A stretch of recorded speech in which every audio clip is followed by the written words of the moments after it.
What's going on, everybody? It is your boy Justin for Justin Paul Sports, and this week is week 3 of our SEC preview. We're going to be going over kind of the elite teams in the SEC in today's episode. We're going to go over the Alabama Crimson Tide, Auburn, Florida, who seems to be trending upward a little bit, and of course the reigning SEC champs, the Georgia Bulldogs. But we all could see a little date coming in October for a little trip to Tuscaloosa because no matter what anybody says, Georgia does have an Alabama Crimson Tide problem.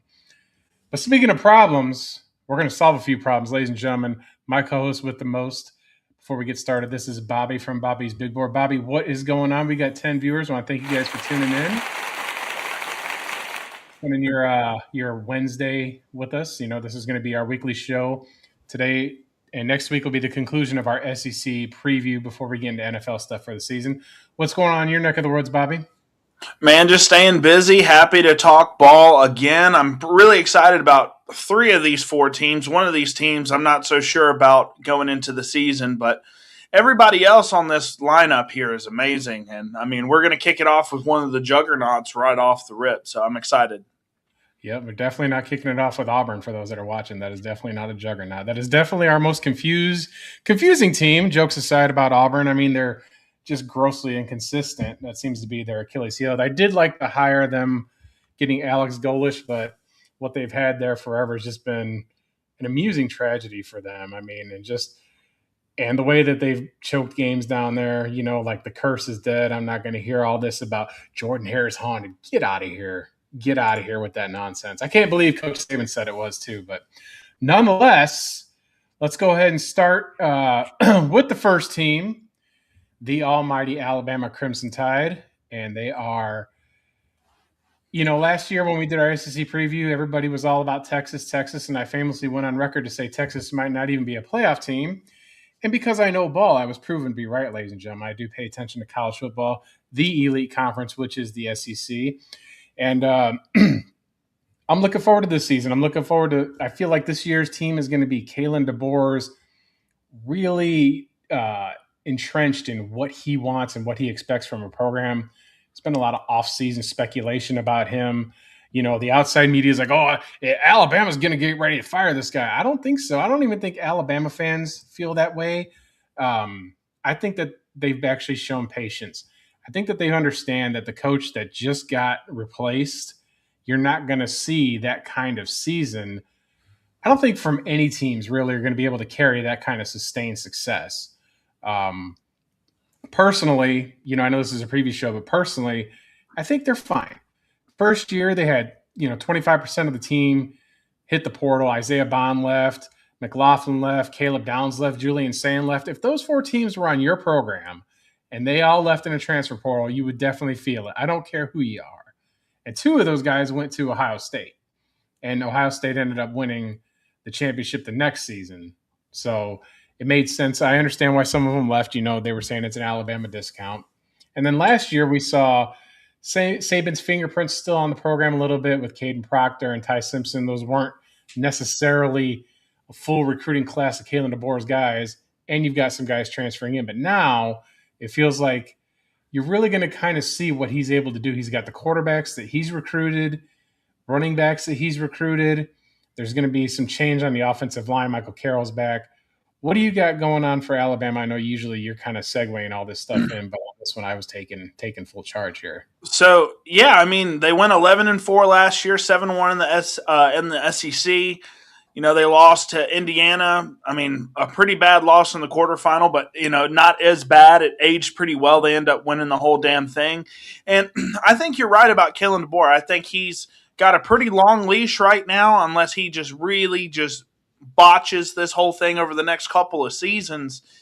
You know, you make a good point about Saban and how coaches, you're just not going to see that type of dominance anymore, because back when you have prime Nick Saban years, you've got guys like Devonta Smith and you've got NFL guys on your bench just sitting, waiting in line until, you get people graduate or go to the draft. And you can't really do that anymore, because if you have talented 4 or 5 star prospects and you're not playing them, they're going to transfer. It doesn't matter if it's Alabama. It doesn't matter what team it is. So I think that's one of the biggest issues right now in college football is you're not going to be able to build good depth on your roster anymore because guys like that want to play immediately. So going into the offense and defensive side of the ball for Alabama, they were more so a defensive team in terms of the numbers. 20th ranked defense in terms of scoring, 13th total defense. Scoring offense was 49th. So their offense in terms of scoring was okay, but the total offense in terms of yards is not typical of what we see from Kalen DeBoer in years past when he had Washington, when he was there with your head coach.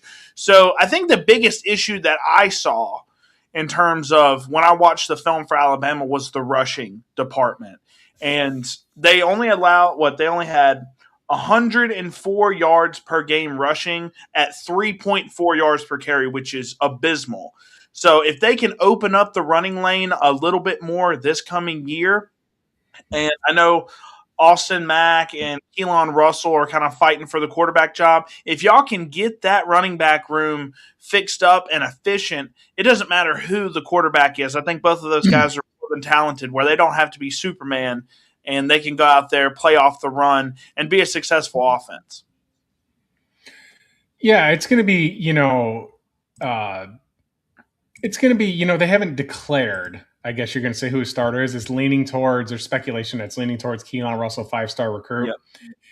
And, I just kind of want to see how it plays out. Austin Mack does have experience enough in the offense to know how to run the offense efficiently. We learned last year, that Ty Simpson was hurt the second half of the season and showed in his play. He looked fantastic for the Rams. Of course, it was preseason, but he got out there, did what he does, and he showed efficiency. But, I think that the expectations nationally are down. And absolutely, it's a great place for Alabama to be. When you don't expect this team, nobody expected them to play in the SEC championship last year. They didn't. Everybody's just Georgia, Texas. Same rinse, repeat, Georgia, Texas. But here we're going to see what's going to happen with the quarterback position, like you said, with Keelan Russell or Austin Mack. But they still have, Ryan Coleman-Williams, who had a down season last year, but we're going to see how he meshes with the new quarterback there. We got Noah Rogers out there. In the backfield, A.K. Deere was projected to start, but he's been injured, so that has it fall back to either Daniel Hill or Kevin Riley or even the freshman out of Jackson, Alabama, E.J. Crowell. Shout out to my boy John. He went to same high school years ago for him, so they wear LSU colors. I like the same pattern, but nonetheless, we're going to see what Alabama does up front too. It's going to be kind of the question mark is offensive line. Is it going to be enough to get the run game going? Personally, I have this – everybody that likes football wants to say, how do you run the football? Well, it just depends on what kind of offense you're running, whether that matters or not. This isn't a Nick Saban offense. This is more of a spread offense, and we just need to see it. Yeah, absolutely. And we're going to see it right now, at least what they did last year. I've got a little bit. So this is a condensed formation, and they're playing on time. You've got double hitches here. There's Ryan Coleman-Williams here. Bitrate gets a little bit better here, but Ty Simpson can absolutely run an NFL offense, and that's kind of what y'all ran last year. This is versus LSU, right? You've got the 2-by-1 formation here with the tight end, and then here you go running a tight end screen. This offense is really creative. It gives you a lot of different looks. That's why I enjoy the offense so much. That's why DeBoer has had success with pretty much every quarterback he's played with, is because this offense is so damn hard to kind of predict. And then here you go. You guys are going to run power here. And this Jam, I hope he does something cool he's with the Patriots, I believe. Yes. Just you're completely right about the running lanes, right? Because you could be a zone offense, like you can be an inside-outside zone type of running team, or you can be running more on the gap schemes and power reads and stuff like that. It just depends on the strength of your offensive line. And based on what I'm seeing, I think they're going to run a lot more power just because of the running back personnel that they have. they have some good athletes, but I think they want their guys to be more downhill physical runners. So I think 100% they're going to be more of a gap power scheme for the running back room. And with the wide receivers, I mean, it's great stuff that they have. You showed me Lazier Brooks, who as a true freshman, 400 yards and 2 touchdowns. He's small. He's really small, but he plays pretty big. I mean, he kind of reminds me a little bit of Matthew Golden in some ways. Not, I know he's probably going to run well. Brooks is in a few years when he goes to the combine, but he doesn't play super fast on film. But he's a talented player. I mean, does everything well. So I'm excited. I mean, you look at the key additions here. You've got some NC State transfer, Noah Rogers, Tyler Henderson. He's a JUCO guy. Can you imagine your life changing when you're just a JUCO and you get some looks from Alabama? That's a really big jump up in competition. EJ Crowell, who I am very excited about, we'll see how he impacts Alabama during his freshman year. Josh Ford from Oklahoma State, we'll see how much he gets played into the starting lineup. And then you obviously have Ryan Coleman Williams, who great as a freshman, had a down year. He's kind of had some inconsistent hand issues here and there. But yeah, I'm just really excited. I know you mentioned AK Deer earlier and Daniel Hill. So there's a lot. There's a lot of stuff here.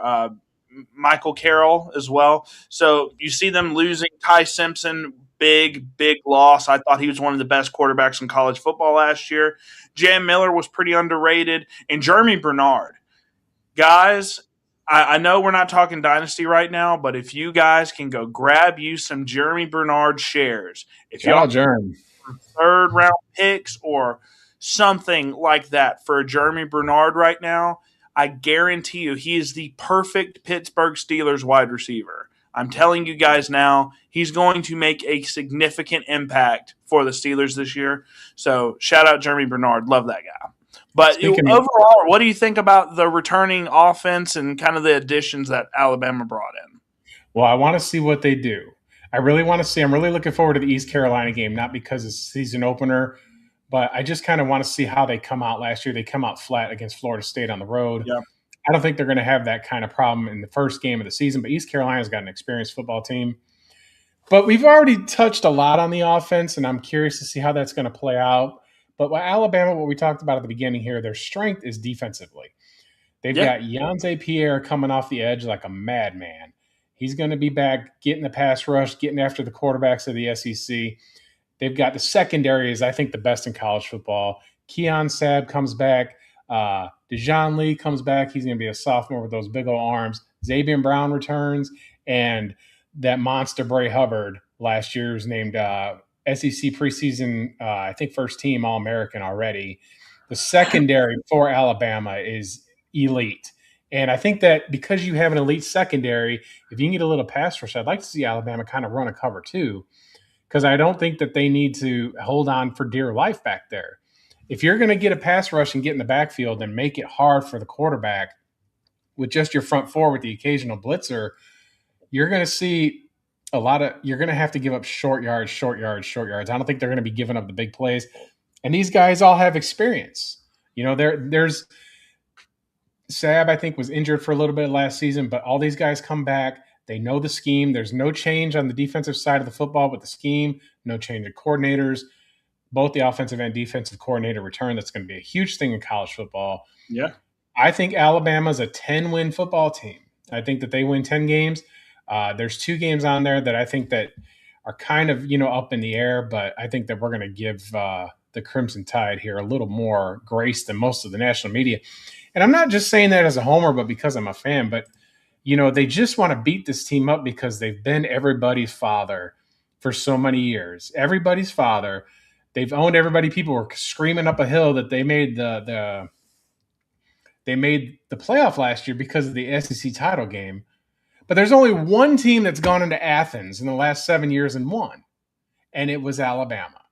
They had the best true road win of the season last year. And people disregard those things because they can only see 2 inches in front of their face. Like, it's a problem with preseason polls. They just look at the final game of the year last year. And they say Alabama got decimated, didn't even score a touchdown in the Rose Bowl. Yes, that's correct. I didn't realize that Indiana had 23-year-olds all across the board. And you're going to have a significant advantage when you do that, when you make your team older and more experienced. And people are going to stay longer in college football due to NIL and those Yep. opportunities to increase their draft stock plus getting paid. It's definitely been a good thing. I'm all for NIL. I got to be clear on that. These players For should sure. get something, but they need to regulate a little bit with just cash payments. Like the name, image, and likeness is supposed to be if I sell a jersey, I get paid for it. If I do autographs, I can get paid for it. Not just booster donations. It's the Wild West out there. Yeah. But they forget that Alabama won a road game against a team that had beat them last year. Things along those sorts that people just forget because they just want to say they hate Alabama. Well, of course you hate them. Of course you do, because that's what losers do. They have hate in their soul. They have hate in their spirit. And instead of rising up to the level of competition, they just want to bring this out of themselves. They got so much haterade for Alabama. It's an Auburn mentality. It's a little league mentality of Big Brother slipped, so let's point at him. But if we stepped in the ring with him, we know we ain't going to compete. So you want to pop up the schedule here? Yeah, before I do that, I do want to mention a couple of points here. You mentioned the defense, and the defense is very experienced. I think it's very good, one of the best defensive units in the SEC. And Yes. last year, I mean, I feel like they're only going to get better. And last year, they only averaged your opponents, Alabama opponents, only averaged 4.9 yards per offensive play, which is very good numbers. And I think that's going to be even better. I like the cover two idea that you brought up. But Yeah. the only thing that I'm concerned with is the quarterback position, because you don't really have a lot of time to really find it, because after East Carolina, y'all go on the road to Kentucky, who's a tough defensive football team, Florida Mhm. State, South Carolina State, and then Georgia. Y'all kind of get fed into the SEC games really fast, and you got to figure out who's going to be the guy in that East Carolina game. I think it's Keelan Russell as well. I've already watched film on him pretty extensively, and I like him a lot. So if he is the guy, we're gonna have to figure it out pretty quick, because you're gonna have some tough tests for that kid really early on. So I'll go ahead and get into the schedule, which that kind of segues perfectly into this, right?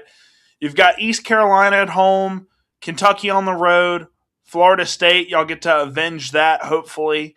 South Carolina at home. Then you go to Starkville, play State. I'll be at that game. You're going to play Georgia at home, Tennessee on the road. That's a tough road game. Texas A&M at home, and then LSU in Death Valley, Vandy in Nashville, Chattanooga, and then Auburn. So I think maybe your last three games are pretty easy wins. I think Vanderbilt's not really going to have much for you guys. But everything else on the schedule outside of the state game, I mean, South Carolina, great defensive unit. Kentucky, great defensive unit. Florida, for their division, great defensive unit. So you're going to play a lot of really good defensive football teams over the first half of the season. So Keelan Russell, or whoever the starting quarterback is going to be, is going to have a tough time. He's going to have to go through a lot of really good defensive units. So what the national media is doing is they're putting the sandwich between Georgia and LSU. And that's where a lot of national media pundits have them losing 3 or 4 and this and that. But here's the thing, right? I'm going to go through this schedule here. I think that they can beat East Carolina. I think they can win on the road in Lexington. Yep. I think they're going to beat Florida State. Florida State hasn't shown anything that shows that they're better than last year. Like I said, I think last year that Alabama was just kind of came out flat with a little bit of an expectation Absolutely. themselves that they arrived. I do think that they've got enough talent to beat South Carolina. Yep. I think that they're going to win in Starkville. Jeff Lebby is doing something great. And folks, we got 35 viewers. And for those of you that don't know, he lives in Mississippi. He is a Mississippi State fan. So I am. he is. So he will be at that game as he should be, ringing the cowbells for whatever reason. I actually don't ring the cowbells, man. I think that's one of the worst things that State does. I know that's a hot take for State fans, but I don't ring the cowbells, man. I love the Bulldogs, and I love what we're doing there over the past 2 years, even though we haven't won a lot. Seen a lot of offensive promise, but yeah, no, State, the cowbells are just not a big thing for me. I do think that we're going to October 10th here, and I do think that Alabama can beat them at home. And this isn't like a long, nuanced shock take or nothing like that. I just think that I've seen with Georgia, they've won their games and they've done the important things, but we've seen them have road struggles. They shouldn't have beat Tennessee last year. They should not have beat Kentucky. They're a game, they struggle on the road. Yeah. And Gunnar Stockton's going to be back there, but how are they, like, the way Kirby, I heard somebody call them Alabama light. That's how they run their program, and that's a great way to run their program. But I do think that Alabama can beat Georgia at home. I think that they're going to break the streak and win in Knoxville. I mean, we went over the veer and shoot. We went over Tennessee last week, but I do think defensively they give Josh Heupel a hard time. I know that game with Bryce Young and Hendon Hooker, they lit the scoreboard up, but defensively, This is a better football team than that one. And then everybody wants to say that A&M's is going to win the game. Folks, I don't know if Mike Elko and I think that that's the team. We're going to go over Texas A&M next week. I think that that's going to be the biggest, like, bubble popped football team. And they can't get out of their own way. I mean, they just can't do it in the second half of the season. They have to just deflate pretty much like every single time. They should not have won that South Carolina game last year at home. South Carolina went up 31-0 or whatever it was at the half. They're not the same squad as they were last year. And LSU, all right, listen to me. I'm so tired of hearing about how LSU at night is just a scary place. That is Bryant-Denny West, all right? Constantly winning there. Lane Kiffin, by this point in the season, is going to have them on suicide watch because I said that LSU was going to go 8-4 this year. I said it over and over and over and over and over. I don't care that Sam Levitt's the quarterback there. I don't care all the hype. They're going to lose all that wind in their sails when they play in Oxford in week 3. I just think that LSU's going to get up for the game, but I don't see what this big talent eval is that Lane Kiffin's just going to arrive. He didn't just arrive when he went to Oxford. Year one, it is so hard to arrive, right? Especially in this conference. It's not like Signetti, who can go to and play Purdue and Little Sisters of the Poor and play Ohio Valley and just arrive that way. And hold on. No way. They won the national championship. Hold on. I'm talking about year one. In year one, that's what happened, right? And then I think that there is a chance here that Alabama can run this table. But if they do lose a game, I think Georgia gives them the best, Georgia is the best competition, and I think I think Georgia and LSU do give the highest percentages of Alabama losing, but I can potentially see a scenario here where they run the table because they host 3 out of those 4 tough games are at home. Tennessee, yep. I think they're going to get that one. I don't think that they're going to go in there and stumble it. It's going to be LSU and Georgia are the toughest tests. I think A&M is going to deflate some. Folks, we got 54 viewers right now. Shout out. Thank you guys for tuning in. 54 viewers. Most of them are probably my Crimson Tide fans who follow me on X at Justin Paul Sports. I just want to say thank you guys for tuning in. It is greatly appreciated. I love talking college football. Bobby loves talking college football. Absolutely. Mostly we talking NFL, but we are so thankful you're tuning in today. What else do you got for the graphics for us, Bob? So we're going past the schedule, and we're going to go into the impact player. And I know you had asked me earlier today who I chose, and yes. I can't give up on this guy yet. I just can't do it. The talent is absolutely there. He makes people look absolutely stupid, and that's Ryan Coleman Williams. I know he had a down year last year, and people are kind of writing him off because of the little bear thing that he brought last year and the drops. And trust me, he's not a big framed guy. He had the drop issues. He's so inconsistent where honestly this kid could have had over 900 yards and like 7 touchdowns last year if he would have just caught passes, easy passes, but he just can't figure it out, man. He just can't figure it out. But I think this year he can really come out. He has the most talent, I think, of any of the wide receivers in this room. Elite 5-star pedigree. Freshman year was amazing. He's one of the best players I've ever seen in the open field. Some of the stuff that he does just with the ball in his hands is incredible. He can break down the field with that burner speed and catch big, deep passes. You see almost 700 yards off less than 50 catches. And I think he's their best fantasy prospect. I think this kid can really do something special. I think he's the centerpiece of the passing game. I think he's a major bounce back candidate, of course. And I think if he has just a 1,100 yard, 10 touchdown season, we're talking about a high first round pick going into the 2027 NFL draft. I'm really excited about this kid. He's just got to figure out the hands, man. Well, we also saw a little transition, like you said, last year compared to Jalen Milroe, and him clicked right away. And Milroe was just throwing bombs like ridiculous last year. And then you could see, Ty Simpson had a little bit of that arm limitation compared to Milroe. Milroe's got that gun. But we're going to see. I see a few passes today from Keelan Russell that just look like darts. He does have that smaller frame, but I think that they're going to have a connection here. I really think Alabama's going to bind together and tell everybody to kiss my ass when it comes to what's been going on with the offseason and all this bull and all this nonsense and all this garbage. Just tired of hearing about it. I'm tired of hearing about Indiana. I'm tired of hearing about the SEC championship game. I mean, people have just been barking and barking and barking, and it's just like, man, who do you think you are? Like, what did your team do? And, I can expect it from SEC fans and stuff like that, but, like, some of these, Indiana, are they going to do it again? I mean, come on. You had a transfer. You had you were pushing, 25-year-olds out there. But like you said, this is about Ryan Williams, and I think that he's going to have a bounce-back season. A monster season is in order. Germ's not there anymore.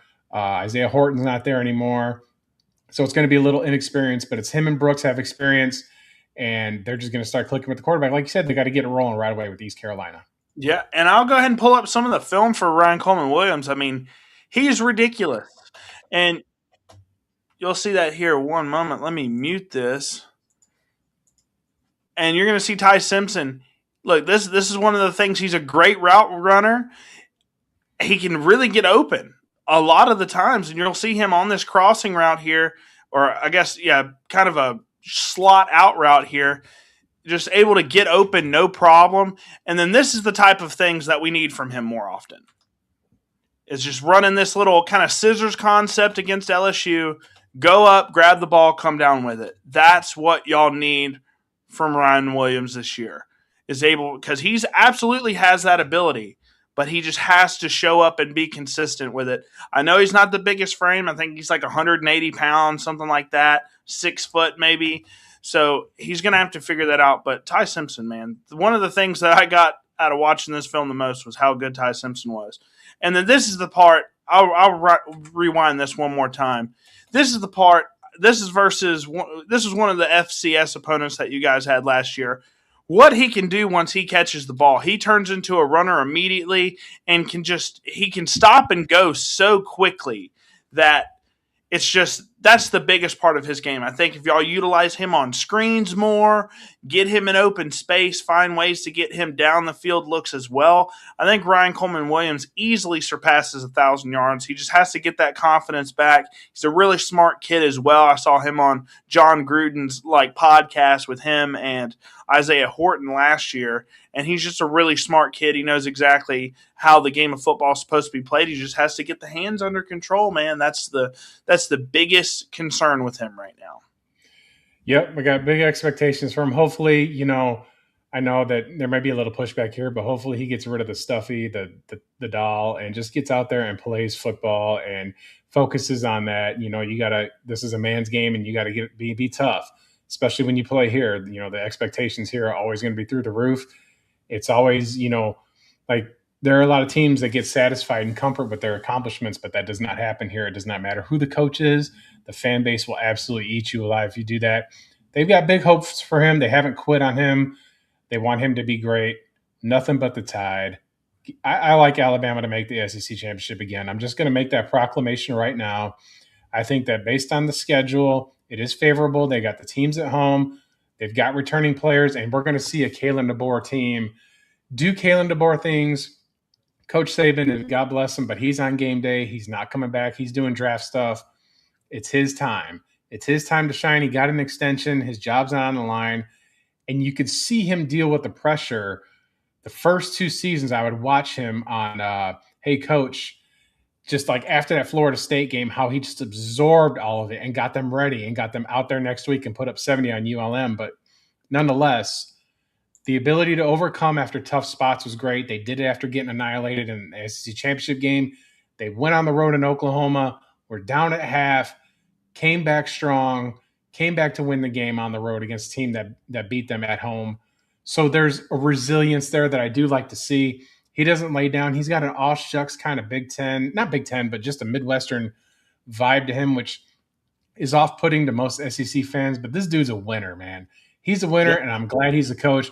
I can't think of anybody else that would want to follow Nick Saban and step up to the challenge like he has. Can you imagine if they would have hired Lane Kiffin? I mean, it would have been. That's who I really thought. I don't like him as like a personality, but I thought he was one of the guys crazy enough and confident enough to take that job. I think it would have been a train wreck. And I like Coach Kiffin. Like, I like how he coaches and some things like that. But I don't think that he's suited to run this program. That's why I'm so glad he's at LSU. Like, because I think he's going to regret leaving Mississippi. I think he's going to regret leaving Ole Miss. He was king of the mountain there. He was recruiting well. They won playoff game. They should have beat Georgia in the regular season.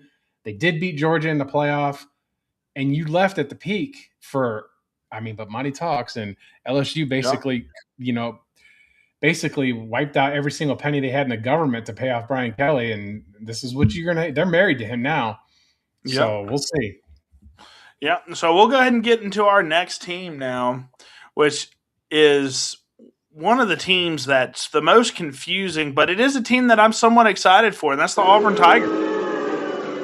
They went 5-7 last year. The SEC really tore them a new one, 1-7 in the SEC. Obviously, did not qualify for the postseason. Alex Golesh is the head coach. He's coming in here. I'm kind of excited to see what he does with this brand new offense because last year, quarterback situation with Jackson Arnold was an absolute disaster, and whoever else they trotted out there last year was just not it. 74th scoring offense, 79th ranked in total offense. So they weren't atrocious, but they were not good for SEC standards. The defense was decent, 34th ranked scoring defense, 30th in total defense, so nothing terrible there.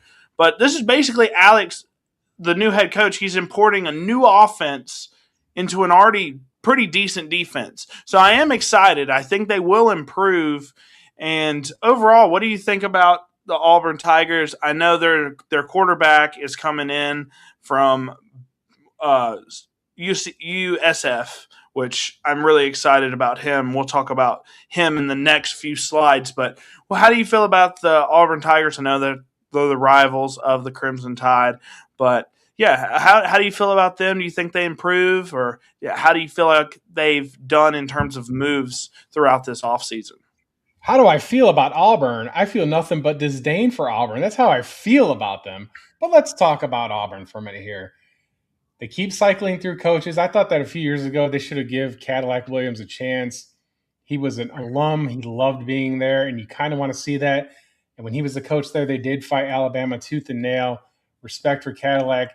Listen, I'm all about beating up Auburn every chance I can, and I love the 5-7 seasons and their lack of postseasons and everything about this. But they made, I think, the right move to hire the right coach for them. Alex Golesh, he coached South Florida, like you said, and when he was down there, both the games he coached against Alabama, he gave them fits. Both times, it was no easy play. In the second game in Tuscaloosa, Alabama pulled away way late. The first game, it was sloppy weather down there in Tampa, and they were going, of course, we had that one quarterback. His name escapes me at the moment. He only quarterbacked that one time, transferred back to Notre Dame instead of starting Ty Simpson. But nonetheless, the move to Auburn is going to help them. They've also got, a dual threat quarterback there in Byron Brown, and he's got experience in the system. All these transfers from South Florida that are going to Auburn, they don't have to learn a whole lot except the shock of moving from Tampa, Florida to Lee County to East Alabama is definitely going to be a little bit of a culture shock. But they got guys like Keyshawn Singleton. They've got Jeremiah Cogger. They got Chas Nimrod. They got Christian Neptune, Jonathan Eccles. all these transfers that transferred from the South Florida over there. Jeremiah Cobb comes back in the backfield. He was pretty good last year. They got Davenport back there. So they've got depth back there. I mean, these aren't terrible players. Auburn, I think, is taking a different approach here with this coaching situation to where, you know, they're doing a couple things differently. Like, for example, they were retaining DJ Durkin, you know, on the defensive side of the football. And they're going to, I think, be somewhat improved in the first year. I think they're going to be a bowl eligible team. But I don't think, again, this is a situation where you've got to do a dramatic overhaul. Auburn's so different to talk about, even if I wasn't a Crimson Tide fan, they're just like a different pedigree of, they're like Clemson. You know, they're like the Clemson of the SEC, I guess, in a way, but with less consistency lately. It's just been a train wreck there for the longest time. I'm old enough to not feel sorry for them when they beat Alabama 6 times in a row, go, oh, next hand. And then now that coach is trying to be governor. So we're going to see what's going on with Auburn. But I think it's an improvement. I think they'll be improved from their last few coaches there. I mean, Hugh Freeze was just a comedy show. And signing day, you're on a golf course. That's ridiculous. Yeah, he's got plenty of time to golf now. Yeah. But we'll kind of go in now. Look, the offense is going to look completely different, but there's a few things that I want to take note of. So Jackson Arnold, just kind of, Auburn could not do anything but throw checkdowns. I mean, they could just not get any success down the field. Now, this is something, you see Jackson Arnold, he is a lot of things not good, but he is a decent runner, and that's something that's going to translate into next year. Just quick passes, that's all that they could do last year. They couldn't run the ball very well for the most part. Jeremiah Cobb did have himself a decent season. As you can see, 969 rushing yards, 5 touchdowns. But some of the best players from USF came. So Byron Brown, the starting quarterback, he will be the starting quarterback at Auburn. Keyshawn Singleton almost had 900 yards and 8 touchdowns last year at UCF. You got Bryson Washington, who's going to be a part of this running back room. He came from Baylor. Jeremiah Koger from USF. So they brought in a lot of the offensive playmakers from USF. And then you get Perry Thompson as well returning. So they did lose a lot of guys, though. You got Jackson Arnold, who cares? Cam Coleman, I think, was a really solid wide receiver. Eric Singleton.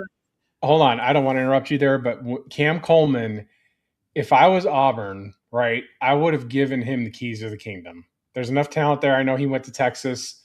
He was considering Alabama. You know, like, he's great.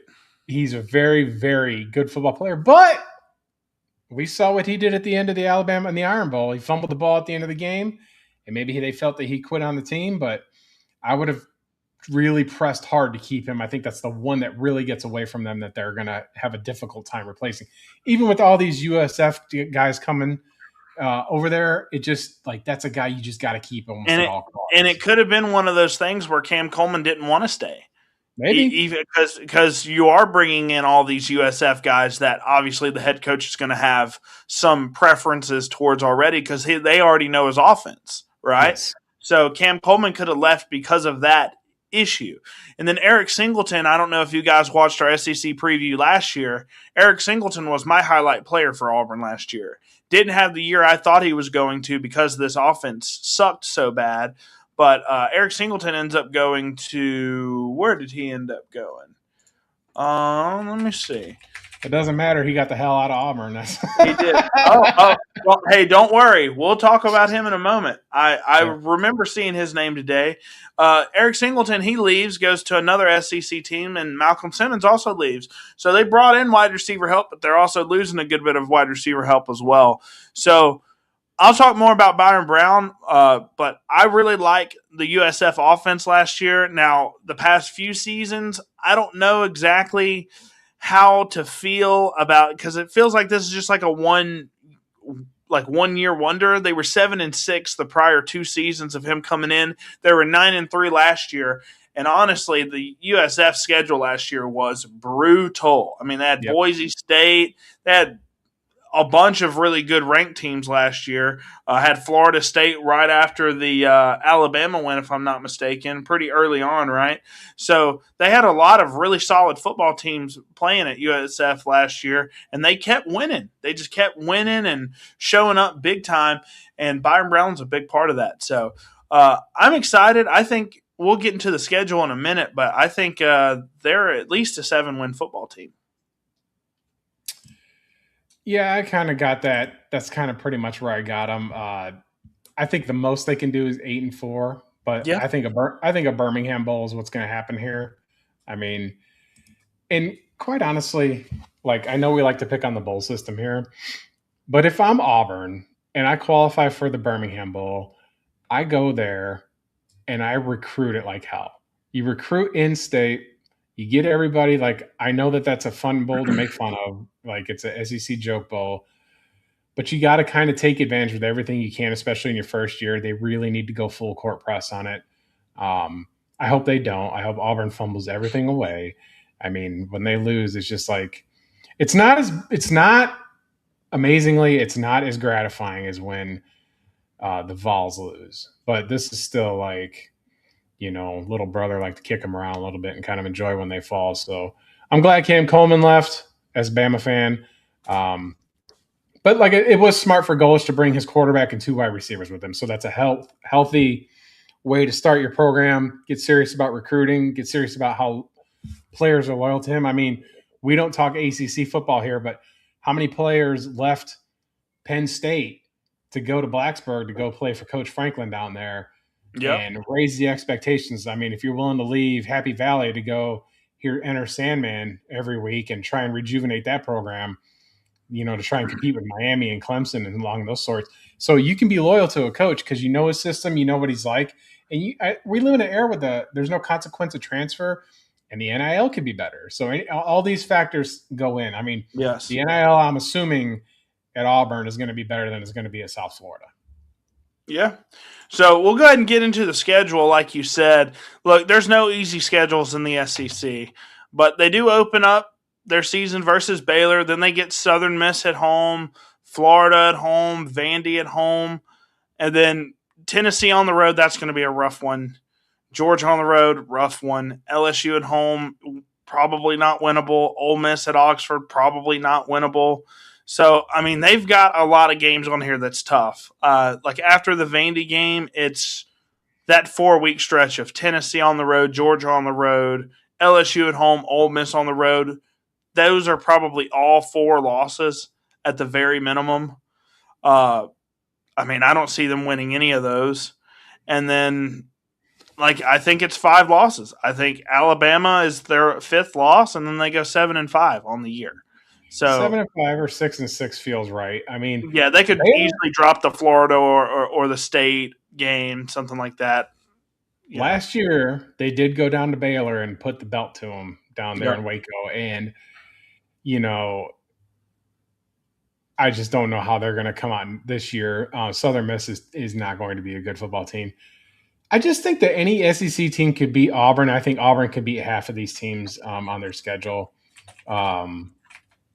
It just doesn't feel like they're ready for the taking. There's not enough talent there. New head coach, really 7-5 feels right. 6-6 really feels better. And a Birmingham Bowl, I don't think they have a losing season. A 5-7 season based on the schedule alone and the road trips, Ole Miss, Georgia, Tennessee, even down there at State and Starkville, the SEC schedule is unforgiving to them this year. And, they get Florida at home and they get Vandy at home. They get LSU at home, but I think that it's just going to be another year of growing pains for Auburn, and quite frankly, that's what they deserve. I'm not going to be nice to them. Look, I went to the opener for State. I know this is Mississippi football talk right now, but I went to the opener for State against Southern Miss in Hattiesburg last year, and those Southern Miss fans were so excited about their new coach, excited about everybody he was bringing over from Marshall. Yep. He takes the Memphis job immediately. I mean, Southern was just a stepping stone. So Southern is super depleted right now. So they're going to Auburn's absolutely going to stomp them. But we'll go ahead and get into the prospect player, and there's nobody here that look. Last year when I saw South Florida play, this is the first time I had seen Byron Brown play. Yeah. I know he was really solid in 2023. 2024 he had an injury. Excuse me. 2024 he had an injury, didn't play a lot. Last year he really lit it up at USF. 3,100 passing yards, 28 touchdown passes, I think only 6 interceptions, really low interception count. And then look at the rushing yards. He had over 1,000 rushing yards. That is accounting sack yardage and 14 scores on the ground. So if we're talking NFL numbers, he probably easily had 1,400 rushing yards, which is insanity.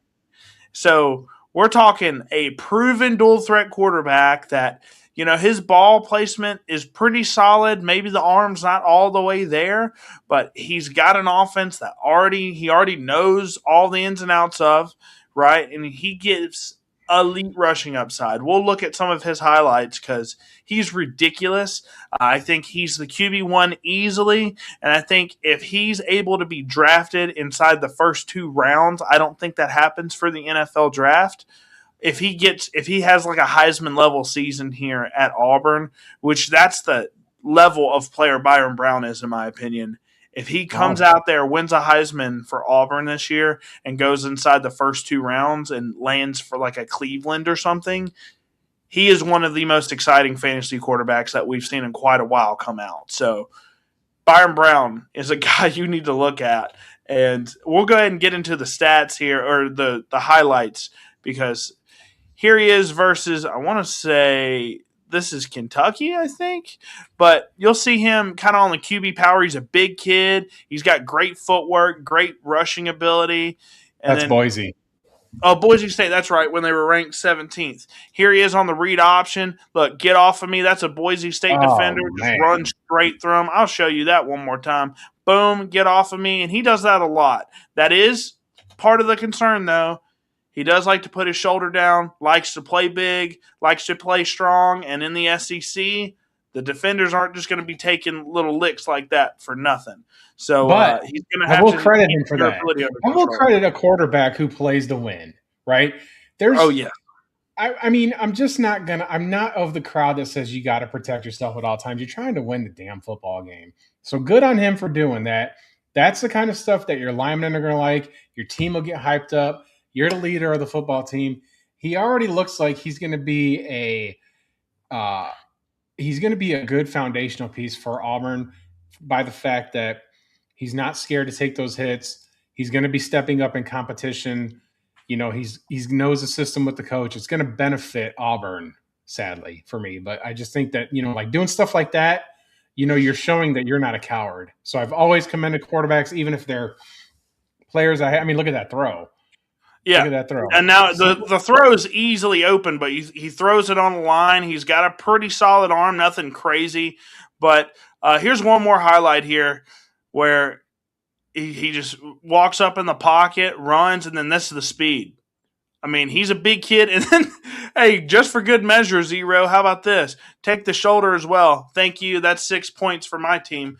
So, yeah, Byron Brown is a true killer. I mean, he is a stud for Auburn, and I think he's going to come out there, and if they have success offensively, he's a Heisman frontrunner. That's how good I think he is. If Auburn can figure out the offense year one, Byron Brown's going to be up there in the Heisman contention because he's that good. But we'll go ahead and segue into the next team, which – hold on. Before we start on the Florida Gators – no, go ahead. Before we start on the Florida Gators, folks, you are halfway through our season SEC preview, episode 3 of 4. And, folks, I know just real quick, I want to tell you guys that I do all kinds of sports picks. If you like to bet on college football, I've got a little program here. I just want to take you guys 30-second little commercial here.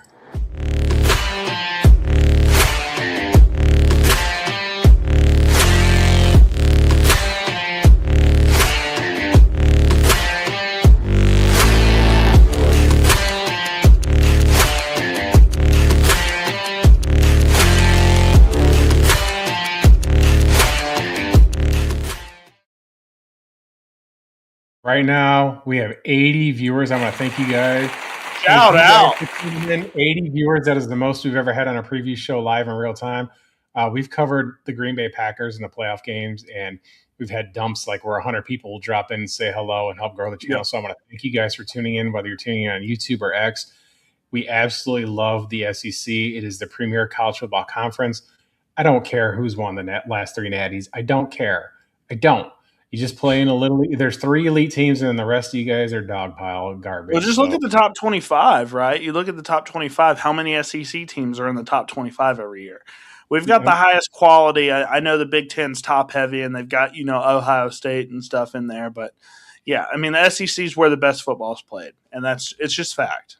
It's just let's fact. go on to the next one. Yeah, and I've watched this team live multiple times because they get to play Mississippi State a lot. But Florida, they did not have a great year last year. I was really excited about DJ Lagway. He goes to Baylor, and he just really didn't figure it out last year. That's what happens with freshman quarterbacks that are highly recruited when they come into the SEC. That's why I'm worried about anytime a freshman quarterback that has zero college experience is playing for an SEC school, because it's just tough. Now, Florida, they went 4-8 last year, 2-6 in the SEC, did not qualify for the postseason. John Summerall's coming in for the head coaching position, and you look at these numbers. Offensively, one of the worst in the nation last year. 111th in scoring offense, 104th in total offense. That is just piss poor all the way offensively. They were a really tough team to watch. And defensively, they weren't great either. They were about average, 60th ranked scoring defense, 70th in total defense. So this team, average on the defensive side. I think this is a really talented team that just needs an offensive component. I think they brought in some good talent, and they just need to figure out the offensive side of the ball. What do you feel about the Florida Gators and how they could improve this season? Well, we're going to see what Coach Summerall does down there. I mean, he's set to do the rebuild. He's got a new staff. They were they were pretty active in the transfer portal, and a roster that's kind of got some scattered question marks. I mean, they've got talent there that I like to be dangerous, but they also can just kind of. We're going to have to see a little more consistency for me to be able. They just got guys, right? They just got dudes. They got Aaron Philo and Tramel Jones Jr. They got upside, but we haven't seen really them guys do anything in the SEC. So Jaden Baugh is going to be running the football for the Gators. And I think that Florida is going to be a little more run heavy with that stability in the backfield. But they are a little deeper at receiver and tight end. I mean, we're going to see Vernell Brown, Dallas Wilson, Eric Singleton Jr., Lakota Dipree. Just all kinds of, fun to say names down there in Florida. We're going to see what the Gators can do on the offensive side of the football. Defensively, they got Miles Graham. They got McCray. They got Woods. And a bunch of transfers for plug-and-play pieces like that. But they got to adapt to the new coaching staff there, and they've got to avoid giving up the explosive play. That was a big problem for Florida last year. But I feel that this is in the same situation as Auburn last year. It feels like they're mirror football programs. This is another, there's a little, I wouldn't say Florida's a blue blood, but they have a history of winning football. Absolutely. With, the Tebow era and Danny Werfel. I remember that team playing Florida versus Florida State for the national championship years ago. They've had stretches of quality football teams, and it's been just kind of stuck in neutral for a while there. They did make the SEC championship. I mean, they had Kyle Trask and Kyle Pitts and Kadarius Toney and played in the SEC championship and went toe-to-toe with Alabama for a while there offensively. They were scoring like crazy. So there's just a lack of consistency down there in Gainesville. Man, if Kadarius Toney could have just figured out how to catch footballs and get out of his own way, he would have been a phenomenal player, man. As a Chiefs fan, I'm really sad that didn't work out for us. But we'll go ahead and go into kind of what the Florida offense did last year. And look, they did a lot of things. Lagway didn't really do much. This is terrible quality film, but this is what I could find. Just a lot of quick plays. Here you go for one of our players, Jaden Baugh. Just quick plays. They just couldn't really get anything going on the passing game. They had to rely on screens. This is all versus Miami, who was a outstanding defensive unit last year, hence why they went to the national championship. But you talked about Aaron Philo, who's coming in from Georgia Tech. He didn't really play there because of oh man, what's his name? Just saw him. Haynes King was doing good for them for the past 18 years while he was in college football. But Eric Singleton, I love him as like a smaller slot yak receiver. He's coming from Auburn, but was really good at Georgia Tech a couple of years ago. So I think he could be a phenomenal guy for this Florida Gators offense. Evan Pryor's coming in from Cincinnati. Micah Mays from Wake Forest. London Montgomery's from East Carolina. So they do bring in some depth for this running back room. But this running back room is going to flow through one guy, and that's Jaden Baugh. Quietly, despite this offense being terrible last year, he had almost 1,200 rushing yards, 8 touchdowns, 2 scores through the air as well. So I'm excited to see what he does. And then Vernell Brown, he's kind of like a gadget guy, punt returner / pretty solid receiver as well. Dallas Wilson, big time X receiver. He can really catch a bunch of footballs in those 50-50 situations. So I like Dallas Wilson, and the head coach really likes him as well. And then Tramel Jones Jr., we'll see if he ends up competing with Aaron Philo. That's the big issue with this team, is who's playing at quarterback. They don't have that thing. They don't have that figured out yet. DJ Lagway ends up going to Baylor, so they lose him. Jake Slaughter, who is a great center for them, he goes in round 2 to the Chargers. I want to say the Chargers starting center got injured today. Started off, right?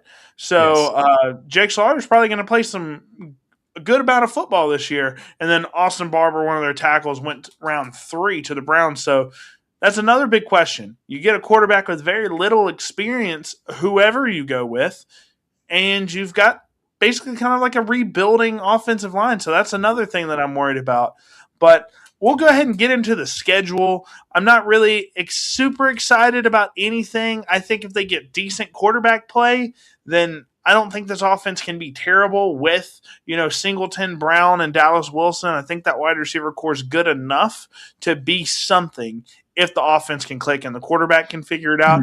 But that's a big ask, because that offensive line is probably going to be the Achilles heel of this team. But if you look at the schedule, they open against FAU, then I guess that's an FCS school in Campbell, then they go on the road to Auburn. They probably lose that game. Ole Miss, they definitely lose that game. Missouri, a team that we haven't talked about yet, I think they lose that one. I think they drop the South Carolina game, the Texas game. I mean, I'm thinking a 4-win club again this year. I'm thinking they grab maybe the Kentucky game, and then they end off at Florida State, and they might get that game. I don't know if they win more than 4 games this year. It's the big question mark is the offensive line and the quarterback. If they can get that figured out, then they could win 6 games, but that's stretching it. Well, a couple of these, next week we're going to talk about Missouri. I don't know why they're ranked 25th. That's like the most questionable AP preseason ranking out of everything I saw out there. But I do think there's winnable games here. I mean, they do have to go at Texas, then get the bye, then go to the cocktail party up there in Jacksonville. But I think that there's winnable games here. There's winnable games, but there are 3 of them. They're all on the road. Auburn, Missouri, Kentucky, Florida State. They can win that. They can win 6 games here. I think that they can win 6 football games. Week 3 is so interesting with the schedule because everybody's going to have the highlights on Ole Miss and LSU. And then you got Alabama and Florida State. And then you got Florida Auburn. And I kind of hope Florida Auburn I kind of hope the day goes like this. SEC on ABC, Florida Auburn to start the day, Alabama Florida State 3 o'clock, Ole Miss LSU night game. That's what I want. I don't even want to change the channel.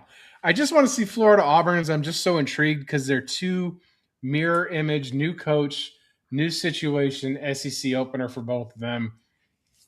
In Jordan Hare would be a lot of fun. Alabama's revenge spot against Florida State and Tuscaloosa, and then obviously Ole Miss and LSU for the the Kiffin crisis that I would like to call that bowl. I'm officially hoping that they dub that, but it's going to be Lord have mercy if Oxford doesn't burn down. Like it's the Look, most circled game, even if you're not a fan of either one of those teams. And I certainly am mhm. not. And I'm not a fan of Pete Golding. Like it's absolute villains everywhere in that game. Yeah, So it's just going yeah. to be. But I we're like talking Pete about Florida. Golding. Yeah, we're talking about Florida. I think Florida can win 6 here. I think they're going to a bowl game, probably something like the ReliaQuest Bowl. I don't think that they miss a bowl, but they would have to win those 3 road games. I think that they have to win Auburn, they have to win Missouri, they have to win in Lexington. Yeah, I don't know. I think I'm much lower on Florida than you are, just because of the offensive line issues and the quarterback issues that could happen. But like I said, if they figure that part out and they're not abysmal on both of those fronts, I think they can win 6 games. I don't know if they win the bowl game, but I definitely think that they can compete in 6 games. But I don't think that. I think those 2 questions are going to be absolutely huge for them. But we'll go ahead and get into the highlight player, and this one's pretty easy for me. There was a close second, and that was Vernell Brown the third, who first true freshman ever in Florida history to lead the team at both receptions and receiving yards. So he had 40 catches, 512 yards. So he could definitely be a guy that's a breakout sophomore, but Jaden Ball was more proven to me. He had a very terrible offensive atmosphere that he had to play in last year, but still put up numbers. I mean, almost 1,200 yards, 8 rushing touchdowns, and he can catch the ball. I mean, he had 31 receptions last year, which is really solid for college football. And I think he's their best returning weapon. He's a proven 3-down back, and that's what we like in fantasy. This is for fantasy purposes, so I just pick a player from every team, whoever I think might be the best option in terms of NFL fantasy going forward. That's the guy I pick. And I think Jaden Ball has the best chance to be drafted somewhat highly. I think he's probably a 3rd, 4th round pick if everything breaks right for him. But great footwork. I think the acceleration's really good. It's like he's got a lot of good things going for him, and I think he could have real NFL upside. So obviously he's going to be the RB1 for them. And I'll go ahead and show you a couple highlights from Jaden Ball. I mean, he was really doing some good stuff. Obviously terrible film here, but just look at that. I mean, he's got the footwork. He's pretty easy to bring down for the most part, outside of, this is versus Miami here, but he's got that arm.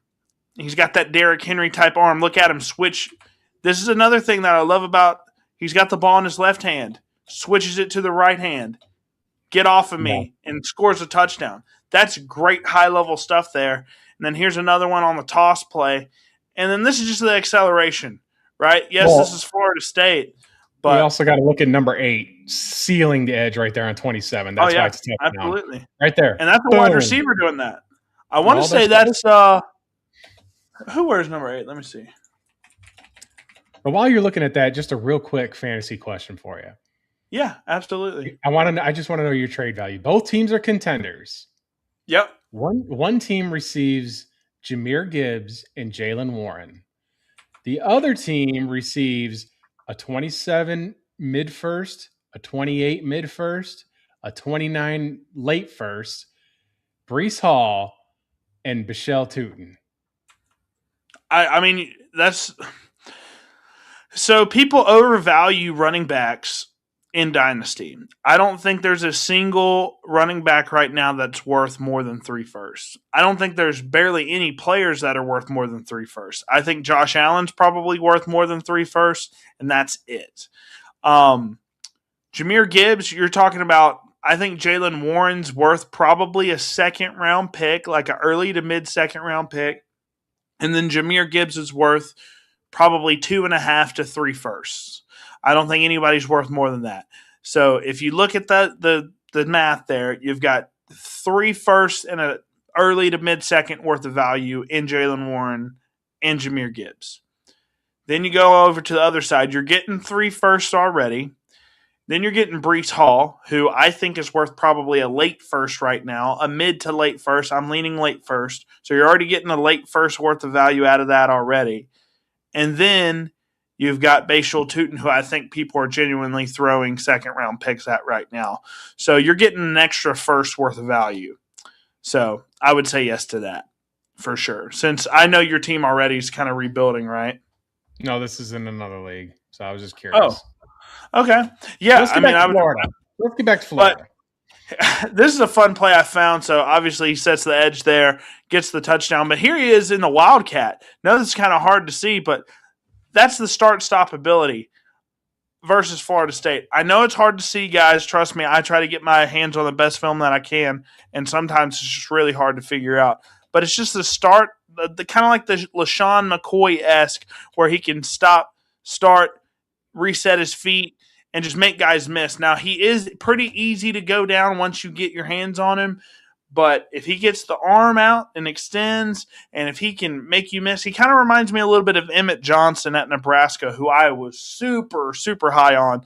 I think he's one of the best running backs in that class. I had him as my RB2 last year behind Jeremiah Love for this class, I mean. So that's how high I am on Emmett Johnson. Jaden Ball reminds me a lot of that guy. So really excited about Jaden Ball in a really piss-poor situation last year and still put up great numbers. We have had consistently 80 viewers throughout this stream, so I want to give a huge shout out. Shout out. 80 views consistently. I know it's a lot of Alabama peeps.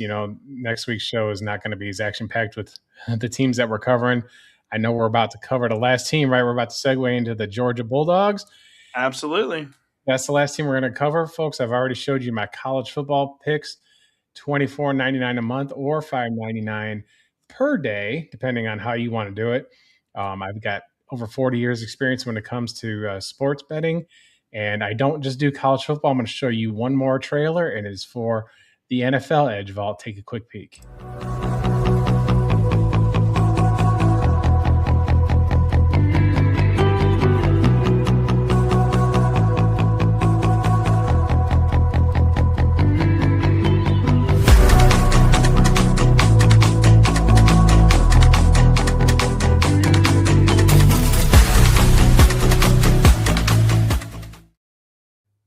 It's just that time of the year. We love football. I personally, this channel is all about sports betting. We're doing the dynasty stuff. We're doing the college football preview.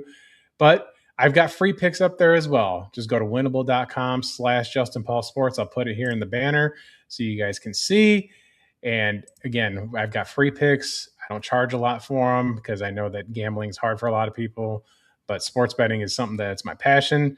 There's always free, and then there's the exclusive VIP Edge Vault stuff. So come and join the vault, and let's talk about the Georgia Bulldogs. And quite frankly, when we're talking about Georgia here, I'm going to go ahead and start off with this here. Go ahead. We got one of the most complete rosters in all of college football, not just the SEC.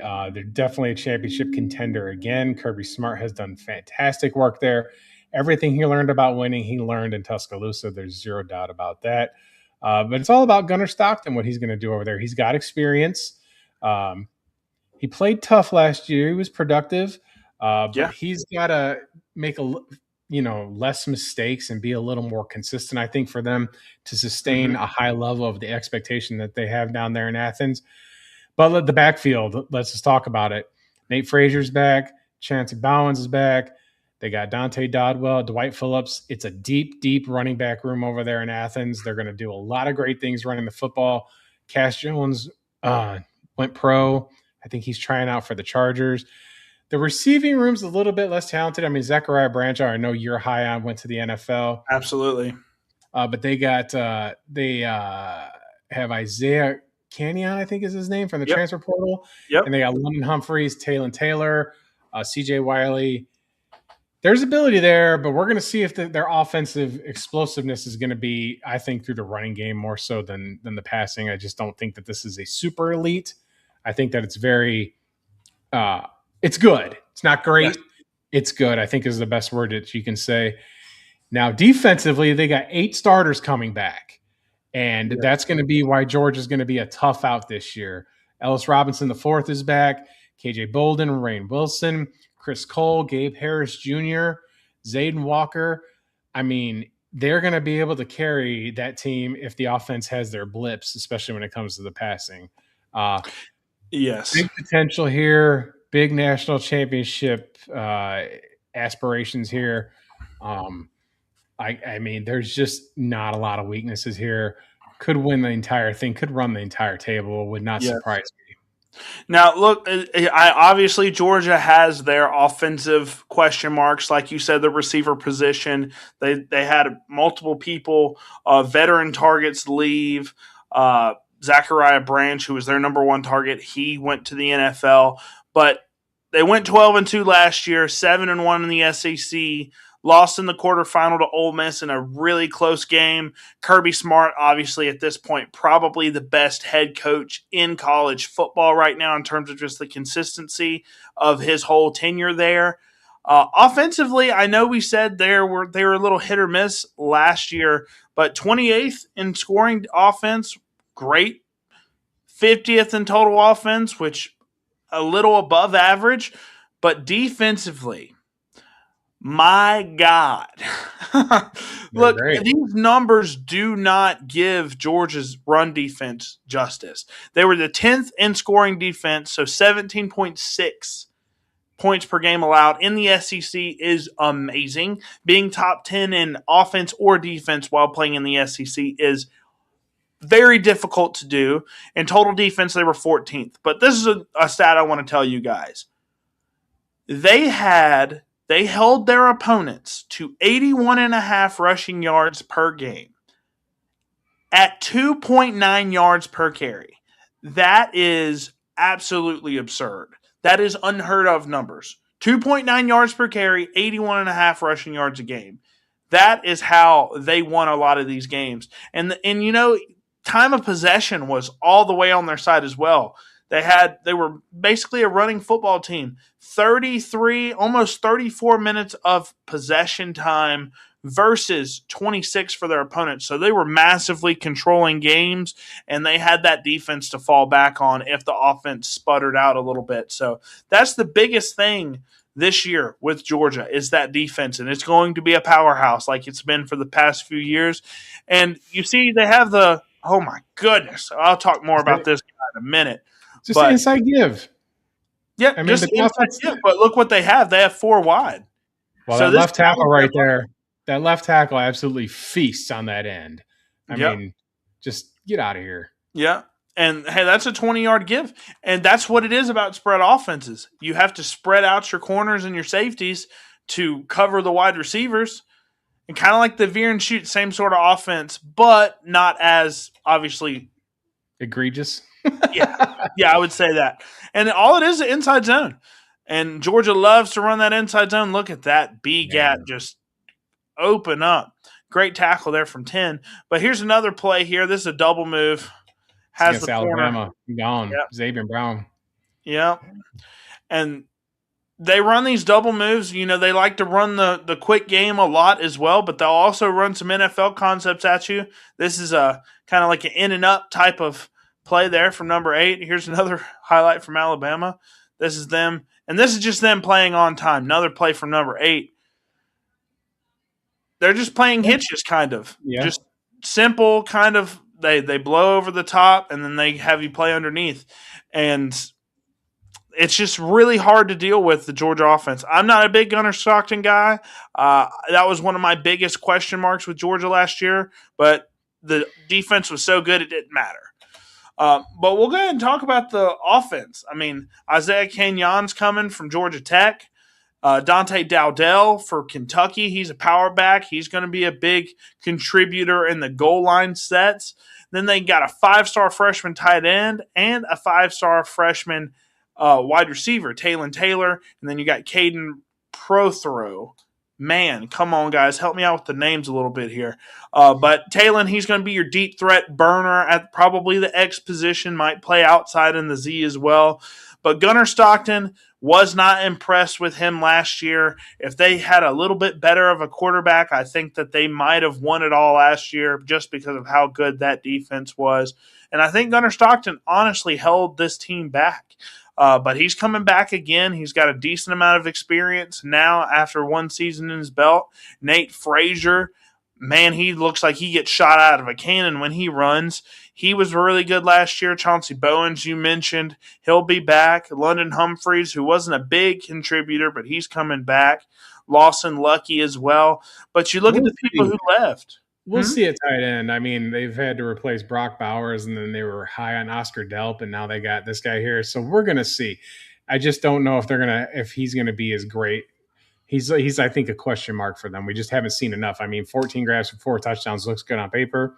Yeah, but let's see him do it through a whole season where he's running or where he's playing. But Georgia is a factory for football right now. They're just like on your screen right here. You've got a tight end and wide receiver, 5-star freshmen. You're expecting them to contribute right away. Yep. And in those situations at those positions, they might. But Prothero could easily, I think, start over Lawson Lucky. And if so, he's going to be a problem, I think.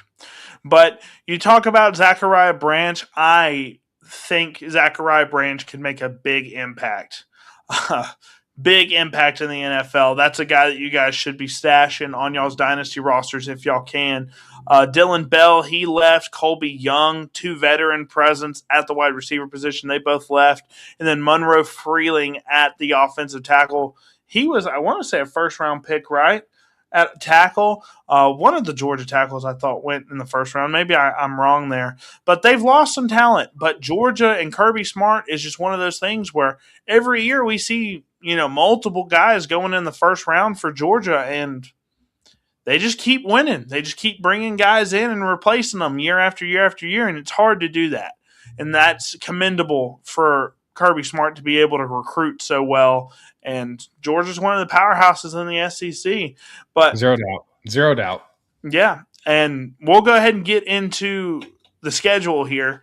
And honestly, I looked at the schedule and I was like, yeah, there definitely could be a run-the-table moment here because it's not that difficult of a schedule, I don't think. There's 2 games on this schedule where I'm like, okay, Alabama and Ole Miss. That's the only Oklahoma. 2. They got Oklahoma, too. I'm not going to dismiss that's in Athens, right? So yes, but I'm not going to dismiss that defense. I think that game will be probably the game of the week there in week 4. Sure. We're going to go over Oklahoma next week, but defensively, they're very, very, very good. And it could be like a 2017 game. It is in Athens, but I mean, I wouldn't just glaze over that one. I would say that that's a very tough football game for them. 3 games on here are really tough for them. Yeah, so, Alabama on the road's tough. Ole Miss on the road. And then, obviously, I mean, you mentioned the Oklahoma game, but all these other ones I feel are pretty I wouldn't say easy because no SEC game's going to be easy, but they're all super winnable for Georgia. I'm seeing a 11-win squad here. It could be a rematch in the SEC championship again. It could be. It could be Georgia, Alabama again. Texas has a lot to say this year, and we'll go over them next week. But I don't think A&M gets there. I don't think LSU get there.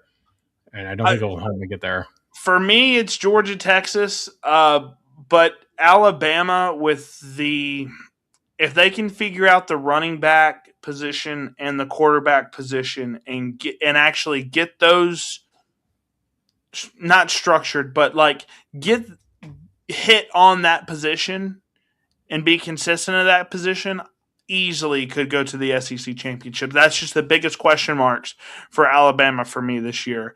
But Georgia, they've got everything already figured out. I think they're the most complete team. Yes. I think them and Ole Miss. I think them and Ole Miss are both probably the most complete teams. And then Texas just has a ton of upside. Like if Arch figures it out this year, I mean, he looked better down the stretch last year. We'll talk about Texas next week.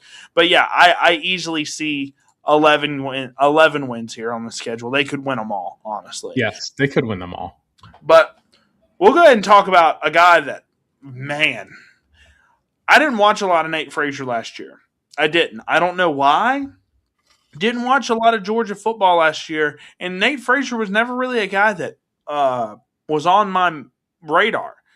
I watched some film of his, and man, 861 rushing yards, 6 touchdowns, doesn't really catch the ball that much, but proven producer, explosive runner, not really a burner. He's not going to run for like 70, 80-yard touchdowns like, Derrick Henry could, Yeah. but Nate Frazier has the one attribute that I look for in NFL backs, and that's acceleration. He is full speed when he gets the ball, pretty much every single time.